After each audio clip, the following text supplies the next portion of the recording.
आज आपण बनवणार आहे नारळाची बर्फी, रक्षाबंधन स्पेशल। हे नारळ आहे, 1.5 वाटी नारळ घेतलाय, साखर आहे ही 1 वाटी आहे आणि दूध घेतलंय 1 कप। आता आपण गॅस चालू करूया। कढई ठेवूया गरम करायला, दूध टाकूया।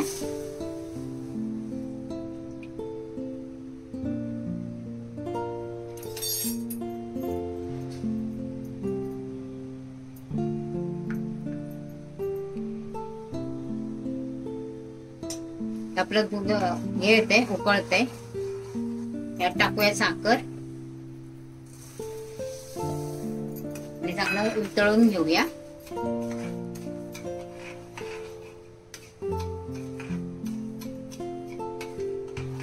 साखर वितळूपर्यंत ना गॅस मोठा ठेवलाय, नंतर बारीक करणार आहे।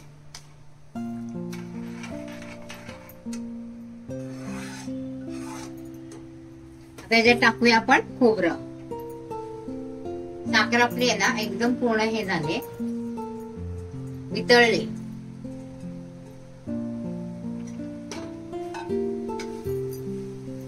गॅस बारीक करूया आणि याला चांगलं कालवून घेऊया।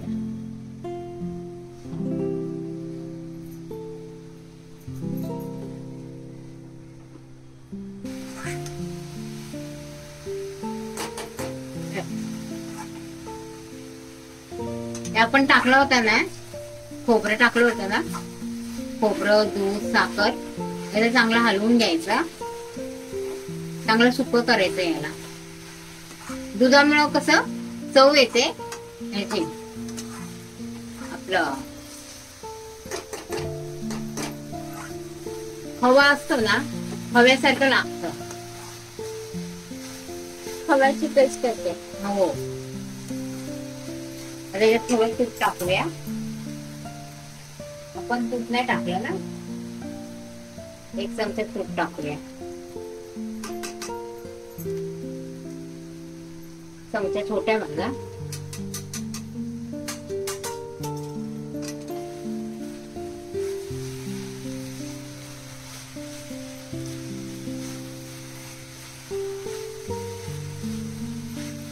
याच्यात इलायची टाकूया,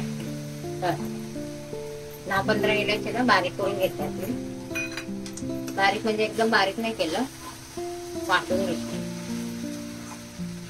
आता रक्षाबंधन येते ना, रक्षाबंधन स्पेशल नारळ पौर्णिमा म्हणतात ना, म्हणून नारळाची बर्फी।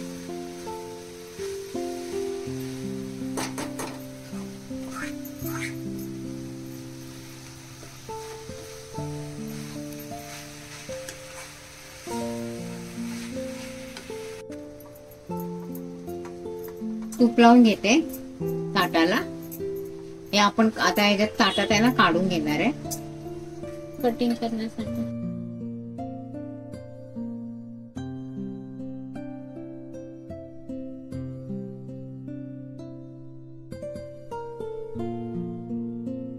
नारळाच्या बर्फीला ना टाइम नाही लागत, फटाफट तयार होते।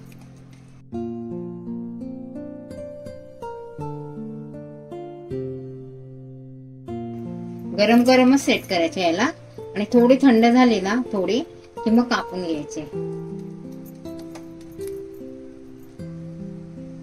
आता आपण आहे ना हे पुन्हा सेट करून घेतले मी, काजू लावूया आणि नंतर थोडं गार झालं ना मग कापून घेऊया।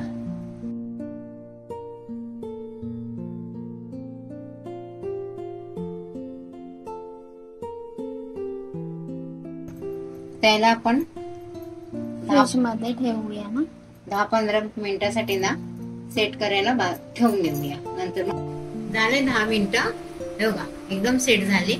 आता आपण याला कटिंग करून घेऊया।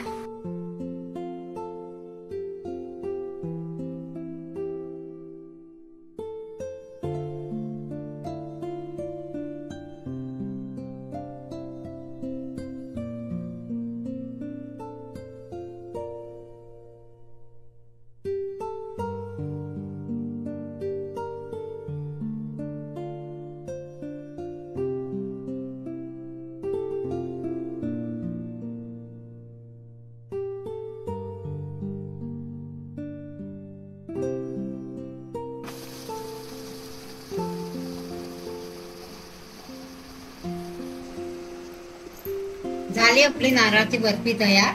बनवून बघा, खाऊन सांगा.